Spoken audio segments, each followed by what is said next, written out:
Hey guys, and welcome back to a very different style of episode for our podcast, as today we are staying with current affairs and discussing the recent COP27 debate, which is currently going on in Sharm el-Sheikh in Egypt right now. Even though I'm not driven by my scientific knowledge, I'm always curious to stay updated with current affairs and what will drive my future. The focus of this debate is compensation and supporting those countries most affected, which are mainly developing, some of who played a very minimal role in adding to the impact of climate change but have faced many of the consequences. Many key political figures are attending, such as our former MP Boris Johnson, the French President Macron and German Chancellor Scholz. Can't pronounce that properly. Attendance of this has been a very controversial topic, with conspiracies of people showing wrong intentions by not attending, such as Greta Thunberg is not actually attending this conference, which shocked me at first, but she's actually accused the UN of greenwashing. So what do you two think is the importance of attending these conferences, and do you think it shows anything by not attending, and is it a form of rebellion? I think that the debate about COP27 is, I don't really know what side to take, because there are fors and againsts of like going or not going, because obviously like basically everyone who went there, apart from the people who live in Egypt, like flew in on private jets, which is kind of morbidly ironic. I think that like why would, like flying in on private jets, one person per jet, and then they're like save the planet. Let's go and say we're all in this together, but I'm in my private jet and you're in economy. And you cannot fly home with me. I have to be on my own jet on the way home as well. So you can't drop anyone off. No. Can't help the carbon footprint. Obviously, you've got to make it as big as possible. Yeah. So, I mean, they could have done it, like, remotely. Like, I don't see why they couldn't have done it remotely. Because it's not cool if they do it remotely. It's not as you don't get all the... everyone... You don't get all the journalists and all the... Yeah, the newspaper pictures are just like a Zoom screen. Yeah, exactly.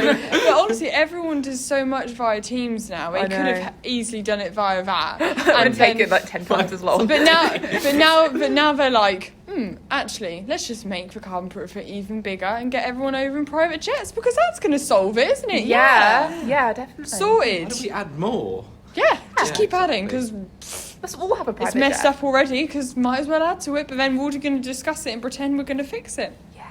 It's fine. Yeah. Well, I suppose the other side to it is, like, if you don't go, then it's not like there's really much else in terms of, like, world leaders meeting to discuss climate change. Yeah. Like... So it's kind of a hard one, because like it's kind of like one of the only ways in which the major change can be affected, but it's like it's kind of not really much concrete has come out of it. No, it really hasn't. Yeah, so like it needs to happen, but more needs to be like happening in it. Yeah, exactly. It needs to be a bit more enforced, I think. Yeah. What do you think, Lara? Well, I think that for people who aren't particularly like invested constantly in stopping climate change, so people like governments, like who they'll say they'll put out a climate change bill, but like they've got other jobs, like this isn't their main concern. Yeah. I think it's very important that they go, because it's a learning experience and it could maybe inspire some action or scare them a bit. But in terms of activists not going, I think sends a really powerful message, because Greta Thunberg could have gone. Despite her frustrations, she could have played along with the whole narrative that governments are doing everything they can. But by not going, she's actually gotten a lot of media attention, and she has gained a lot of publicity. Yeah, because when I first found out she wasn't going, I was like, hang on, why? But it makes people think It makes twice. you question, and then you go, actually, are these conferences actually achieving what they want? Yeah, by not attending, along with the ongoing strings of protests, it could potentially signal to the powers that be, so the billionaires and the governments, that their idleness isn't invisible, and that people aren't just going to play along.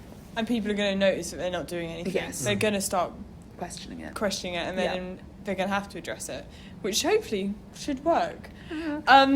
But climate change has always been shown as an important issue to tackle for the sustainability of our future, and the UN has warned on this conference that the globe is being on track for catastrophe, in their own words. So COP27 essentially aims to get wealthy nations to fulfil promises to help developing countries. but people are concerned about wider forces which are affecting these countries' progress to tackle climate change, such as governments' priorities being the rising cost of living and the invasion of Ukraine. Developed countries are shown to have their priorities more predominantly with them, as well as the rising interest rates, meaning they are lacking commitment to help bring compensation to the developing countries that really need it to adapt to the future. And this can be seen in the conference's number one priority, which is £89 billion was promised in 2009 to developed countries, to be given to developing countries, enabled to reduce emissions, help adaptation, and even though it was meant to be completed in 2020, this is now going to be completed 3 years late in 2023, which is going to keep delaying, obviously. Yikes. And however, this money is so vital to strengthen forecasting, and especially in the developing world, to improve their preparedness to respond to climate change. And even though I recognise the importance of improving and finding alternative energy sources, which is what many developed countries are focusing on now, but I believe if climate change isn't addressed, the environmental costs will increase, and then it's going to be harder to reverse the impact of fossil fuels, and therefore the hunt will become harder too. So what do you two think of the developed countries' focuses of their economy right now? Do you think climate change should hold more influence? I mean, I have quite a pessimistic view on this. That I think, what's the point in spending all of our money and resources to tackle issues such as inflation or geopolitical tensions if we just let climate change continue? Exactly, yeah. If we don't stop climate change, we will all be dead. And then there will be no geopolitics, there will be no inflation, because there will be no people. Exactly. So there'll be nothing to spend money on. So I struggle to understand why there is not much, doesn't seem like there's much urgency. There's not. Politicians are a lot of talk. There are a lot of, we care, we definitely care, we want to fix this. They just don't care. Do it for the votes. Because they're not doing anything. Yeah, exactly. So I think that if we just keep going, if we keep doing what we're doing, we're not going to make it to the future. True. So what's the point in trying to prepare for the future in other ways if we don't focus on climate change? Yeah, if we're worried about the future of energy costs and that, there won't be one if we don't address the more prominent issue of climate change. We will all be dead. So nice and positive, as Yay! always. Think positively. Yeah. But I would say, so to answer the question with a short answer initially, I would say yes, it should hold more influence, obviously, because it will. If we do stuff now, then it'll pay us back in the future by us not having to fix so many big things, so they won't escalate as much. Because if we don't fix things now, they'll just grow and grow, and then we'll have to spend more and more money fixing it. If we're just talking in terms of the economy here, I don't know much about the economy, Neither. but that's what I can kind of imagine from that. But I feel I don't really know why more is not being done, but it seems like a form of large-scale procrastination. It is, yeah. Because, they spend loads of time, debating it, and they just, politicise it. It's we got to think of two sides of the debate. And it's just, there are, loads of social issues that are just, if you don't really bring politics into it, they're just, objective, and they're things that need to be fixed, and climate change is one of them. But we're spending too long, politicising it, which is just letting those things grow, and that's not they that's just not seem doing to wonders. just talk for talk, and there's never actually any action at all. They don't want to agree. So if I was running for Prime Minister and Sophie was running for Prime Minister and Sophie said, yes, I'm going to tackle climate change, it doesn't look very good on if you me don't say if anything, I say, oh yes, I agree with Sophie, because then that's saying that are we really competing? Yeah, exactly. Do I care about my party? So it would be a lot more effective in an election for me to be no, Sophie is wrong, I think climate change is false, and that's what these politicians are doing. It's always competition. That's what it is. It's never their pure intentions to actually fix climate change. It's their reaction to the political situation around them. Yeah, but it's okay. I don't mind watching politicians squabble about stuff that isn't that important, like to the everyday person. Yeah. But this is our lives. This is important to us. All of the 8 billion people on the planet. This is all of our futures. Exactly. Not just the 1%. Yeah, exactly.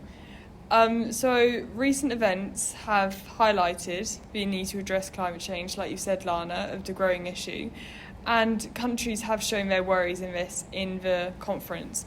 So Pakistan has shown their need for compensation due to the damage and the loss caused by recent floods this year, and the PM of Barbados brought up the recent European and Chinese heat waves, which we felt too in the last summer. And hosting the conference in Egypt is also very significant, as it's been proven that by 2030, 700 million people will be displaced due to the lack of water, which is a growing issue in Egypt. So what do you two think is the most significant climate event recently which has highlighted the need to address climate change?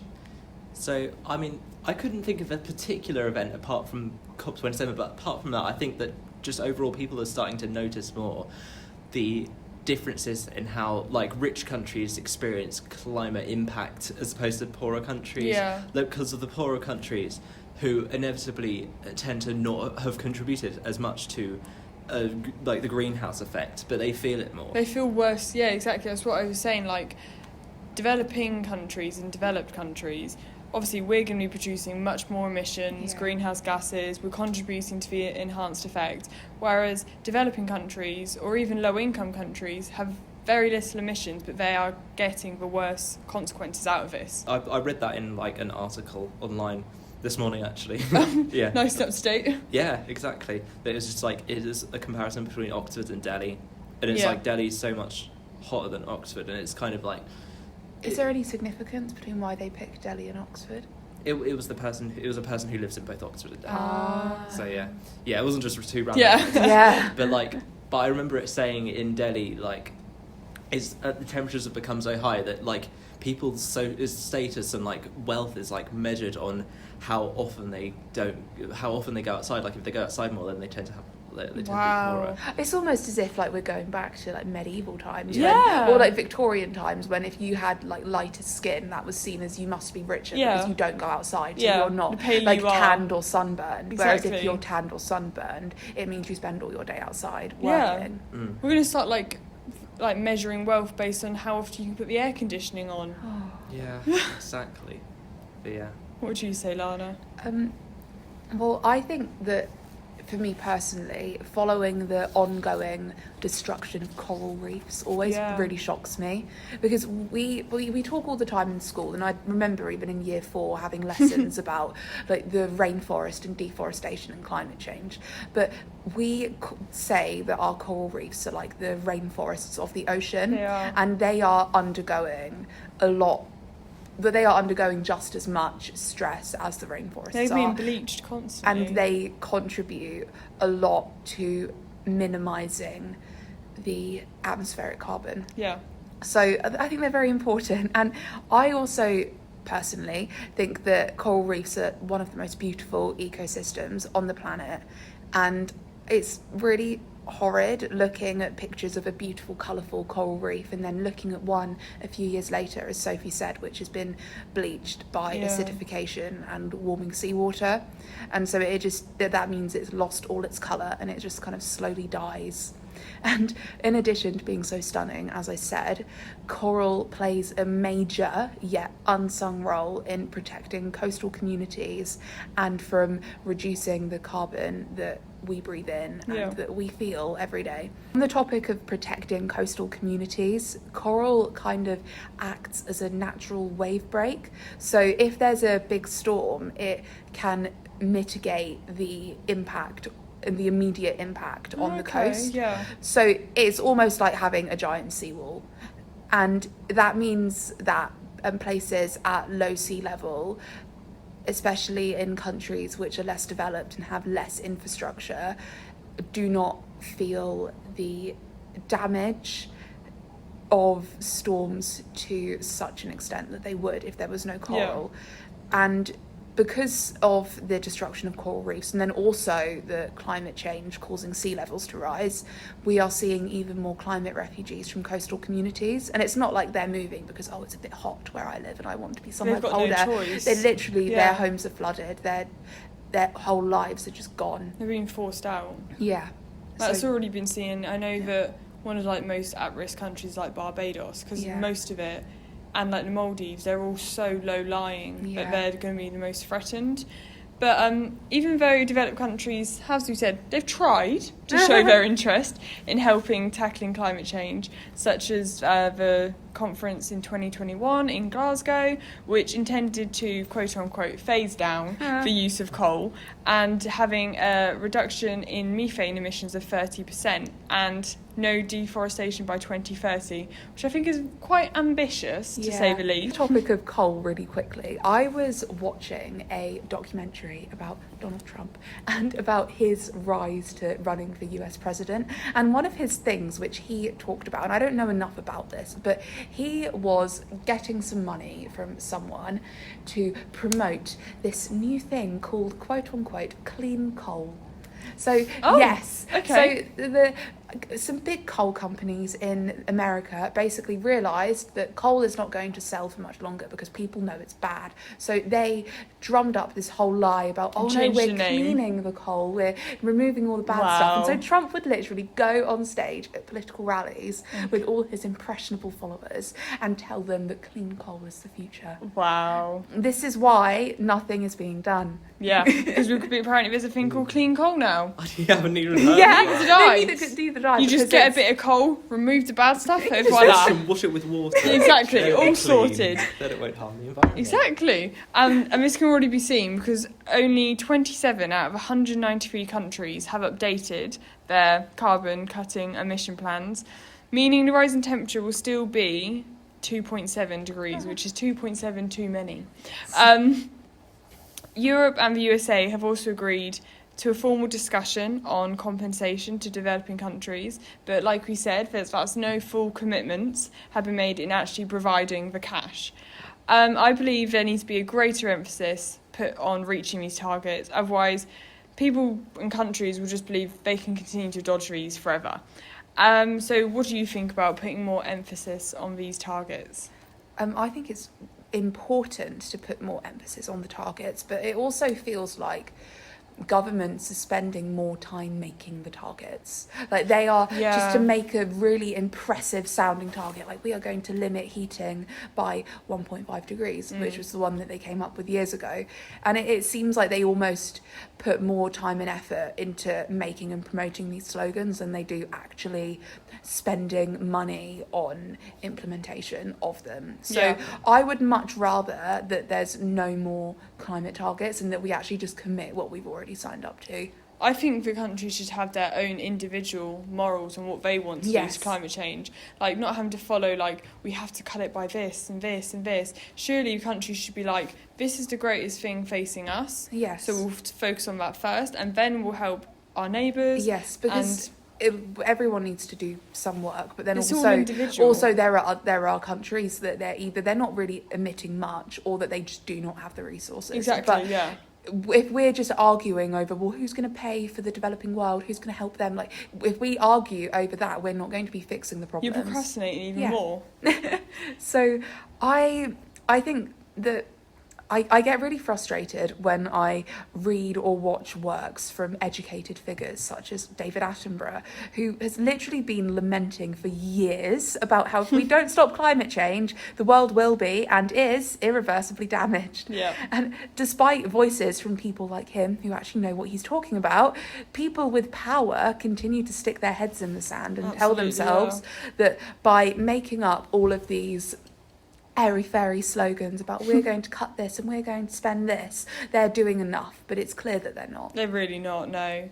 And people still don't believe them, even though they've given facts, they've given figures, and politicians are still like, we're just going to say we're going to do No, this. we need to spend the money to tackle inflation because inflation is the biggest problem. Exactly. We need to spend the money on defence because all these illegal migrants are like, Yeah, it's just like, why are we wasting money on voice, that? by the way. If Albanians in a dinghy scare you more than rising climate, Oh my then God. you have a problem. It's true. It is true. That is really true. What do you think, El? I think Lana's point about governments trying really hard to like make these targets and spend their energy on like announcements, I think that's really pertinent, but I would go further and say that like they're kind of emphasizing the numbers too much, and it kind of alienates the public a little bit. I always thought that, because I always thought that they're always, like, obviously our country's driven by our economy. If we don't get the money, then everyone currently is going to be miserable, etc., etc. And I feel like you said, Elle, they're replicating it with the targets. If we don't reach this number, if we don't do this, it feels like they're in the exam. You need to be getting an A star in climate change. To reach the number. You need we're not getting an A star in climate change. We're getting like an F. Yeah, it's not going to happen. We're ungradable on it. We're that bad. We're like NY, not yet, nowhere near. We are absolutely failing on climate change. U minus. Yeah, exactly. Yeah, exactly. God, not even on the scale. But so they should. But like, I think what they should do instead of that is like actually put more money into a kind of public kind of information kind of thing. Like the government sponsor it, but like they don't just like blurt out numbers of people, because no one really knows what that means. No. Like no one knows what reducing heating by 30% means. Yeah. Like, does it mean like turning your radiator off? So like, I mean, I once a come week in home winter or and something? I feel the heating, and I'm like, oh my God, Mum, why is the heating on? No, are we ruining the... I was like, Mum, the polar bears, what are we going to do? No. And then they're like, but what is 30%? Does that mean that, like you said, each household has to do a certain percentage? Like, Or what does it mean that we need to reduce our emissions by 30%? Exactly. What is 30%? And also, like, when they say, we need to limit warming to 1.5 degrees. How? It's like... Also, 1.5 degrees, to me, as someone who is very uneducated on this topic, 1.5 degrees is nothing. Like, but clearly it is something. But it doesn't... I feel like that saying we need to reduce temperature rising by 1.5 degrees does not have enough weight to it. No, because 1.5 is a very tiny number. People see 1.5 and think... Oh, it's nothing, it's fine. Oh, it was 14 degrees yesterday. It's just over 15 today. I feel exactly the Yeah. same. We're fine. The Earth is fine. We can have plenty of 1.5. People are worried about. And then I'm like, 1.5 is actually a lot if you think about it. Yeah. Like, it needs to be put more emphasis. We need to just pretend, if this is how it's actually going to get into people's head, call it 150. Yeah. I don't care. Yeah. But anything to make them realise that 1.5 is actually a lot. Yes. It isn't just like, it was 20 degrees one day and 21.5 the next. I could cope if it was 22 degrees today instead of 21. That's what I mean. Like, but they'd be like, if you put me in a room and put the temperature up 1.5, I'd be fine. Yeah. No, it's the world, not you in a room. It's different. Yeah, exactly. So, even though we need to think about the future, like we said, and I think education, as I've always said in many episodes, is the most powerful tool for us to learn and feel empowered to influence our morals and our choices over climate change. And for me, it's reducing our food waste, which means less gets sent to landfill, because the UN have already proven that 8 to 10% of our emissions are linked to food waste, which is a massive, significantly. That's like a tenth of our emissions is just food waste. Oh, jeez. And if you think about that, developing countries have very minimal food waste due to like being in poverty, not being able to get enough food. But if you think about us, sometimes we've got a plate and we're like, we can't finish that, just put it in the bin. Each little bit you put in the bin, that could lead. I know it's like probably exaggerating it, but you know what I mean? Like each person does that, and like we said, there's now 8 billion people in this world. It adds up, and that 8-10% could go to 12 to 14%. And like I said, the 2% is a lot. Yes. Not like the 1.5 definitely, degrees. But it's also significant in choices over what food we eat. So obviously you know about all this, Lana, from geography. Ethical shopping. Looking for products with logos such as Fairtrade or the Rainforest Alliance means we can help our morals and feel conscious about the background of where our foods come from and the source. choosing foods which are in season, which is actually needs to have more significance. Yes. Cool. Yeah, because like that's the thing that's not very big here, but like in Exactly. like in Japan, in like traditional Japanese cuisine, it's based around the seasons, and they use stuff that is grown in that season. Like, and we just That's don't what do I that mean. here. Like starting my job at Tesco's. Yeah. Obviously you're going around and you like picking up like especially like raspberries and strawberries. Like strawberries are not in season now. No. And they go and like you go to like strawberries like Kenya. Raspberries are like, I think it was one from like Guatemala, and I was like, that's like thousands of miles coming over just so you can have some meringues and cream with your strawberries. And is it really that needed? Just wait to Wimbledon. Yeah. Honestly, you don't have to have them. But I've always been like more conscious about looking local and stuff like that. So obviously, like when I get pumpkins, I always go to my local farm shop. In the summer, I pick my own raspberries and strawberries. We used to have a blueberry bush, but our cat sat on it. But I tried. But it's always about, and I've always been passionate about the growing issue of sweatshops. First article I ever wrote. And it's like always a think before we buy. And it's like thinking, why is that t-shirt so cheap?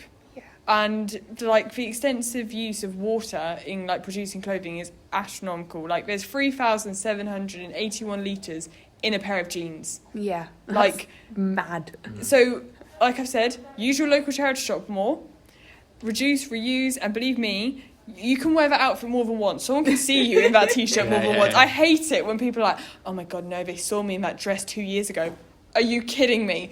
I've got bigger fish to fry than think about if you wore that t-shirt the other day. I don't care. If you like it, wear it. So if you two could give some advice for helping combat climate change, what would you do? I think that it's the whole kind of discourse about climate change has enabled people to become like kind of pessimistic in a way that makes them not really act. Like it's kind of like, oh, there's no hope, so like, you know, what good will any action that I do will Guilty. But like that needs to be kind of turned on its head. And I was reading an interview the other day between Greta Thunberg and Björk, you know, the musician from Iceland. Yeah. Oh, yeah. Yeah, and it seemed kind of random at first, but then right at the end, Greta said that in response to a question, which was like, people are obsessed with asking, is there hope? What would you say to that? She said that like people feel that without hope they cannot act, but like in fact when they act they create hope. Like it's the whole idea of creating hope, and I feel like that's something that people need to create, like hold in their minds more when they act. It's like it's about creating hope. Exactly, yeah. Yeah. So like if people take that back to like the small details of their own lives, it kind of means that like any action has meaning. Like, because you are creating hope, even if it's a little bit of hope. But like, if we all do like a small thing, then it gets multiplied. It all adds up, like if 1,000 people like, I don't know, do a one small action, then it gets multiplied to like quite a big change. Exactly, yeah. Like small actions are small actions, but but we can do small actions first and then move to bigger actions. Like we don't have It to. becomes more significant over time. Yeah, and then there's a saying, I can't remember where I heard it from, but and it's really random, but like if you're going to paint an elephant, start with the toes.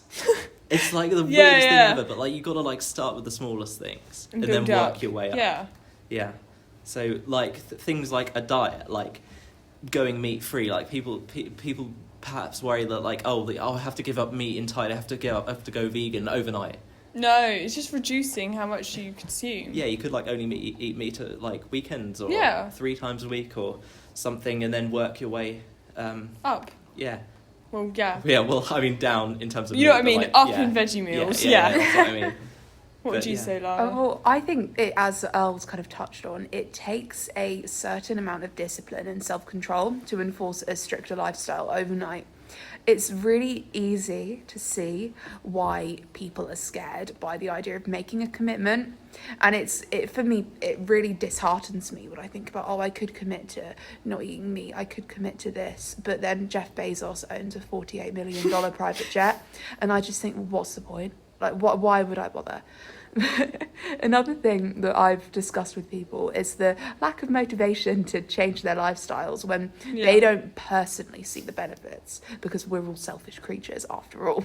So Sophie mentioned shopping secondhand, And the way I like to look at this is that as well as helping the planet by shopping secondhand, it's cheaper. It is. That helps Yeah. me. I'm selfish and that helps me. Yeah, Yeah, that's Because what I selfish. save money. And Earl mentioned meat and not eating as much meat. Meat is expensive. Yeah, as well it as is. not eating meat, I am saving the planet and saving my wallet. Exactly. And it's also can be healthier as long as you don't substitute that meat with chocolate. I'm talking more like mushrooms or corn or something.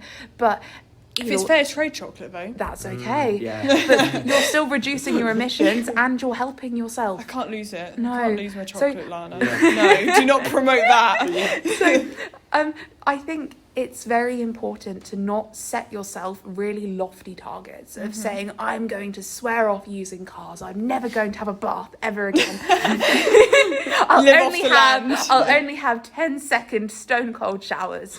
You won't do that. No. You're not lying. You're lying to Yeah. yourself. Yeah. No, like it's so obvious. You're not going to stick to that. You're just going to feel like a failure. You're going to feel like you've failed. I think we've all probably tried to go vegan at least 10 times. Like it's just not going to happen. But there are so many little changes that you can make Yeah. that will really improve your life and improve the planet as a little Two in side one note. deal. And if you can stick to a target which makes you happier and save the planet, then everyone wins. Exactly. And thanks again for tuning in to another episode of The Lion's Den for a new style of episode. And I want to prove the power of keeping up to date with current affairs. Don't feel afraid to watch the news, as we need to make it a place of empowerment. And it will make us more powerful as the next generation to know how to adapt and change for our society. Join us again next time for more laughs, education and empowerment for all.